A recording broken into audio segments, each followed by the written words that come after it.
Fellow Americans, this is Liberation Day. বাণিজ্য ঘাটতি আছে এমন দেশগুলো থেকে আমদানিতে গেল এপ্রিলে উচ্চ শুল্ক চাপিয়ে দেয় যুক্তরাষ্ট্র। পরে তা স্থগিতও করা হয়। তবে চীনের ক্ষেত্রে ছিল ব্যতিক্রম। বড় দুই শক্তির পাল্টাপাল্টি শুল্ক আরও বিশ্ব অর্থনীতিকে টালমাটাল করে দেয়। উভয় দেশের মধ্যকার বাণিজ্য যুদ্ধ ঝুঁকির মুখে ফেলে দেয় পুঁজি বাজারকেও।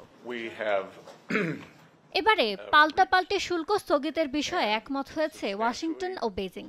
সুইজারল্যান্ডের জেনেভায় অনুষ্ঠিত 2 দিনের বৈঠক শেষে বাণিজ্য আলোচনাকে ফলপ্রসূ বলে উল্লেখ করেছেন যুক্তরাষ্ট্রের অর্থমন্ত্রী স্কট বেসেন্ট। বৈঠকের সিদ্ধান্ত অনুযায়ী আগামী 90 দিনের জন্য উভয় পক্ষই একে অপরের ওপর আরোপিত শুল্ক 115% কমাবে, যা কার্যকর হবে আগামী 14 মে থেকে। এতে চীনা পণ্যে মার্কিন শুল্ক থাকছে 30% এবং মার্কিন পণ্যে চীনের শুল্ক থাকছে 10%। তবে বহাল থাকছে ফ্যান্টানাইলের ওপর আরোপ করা শুল্ক হার।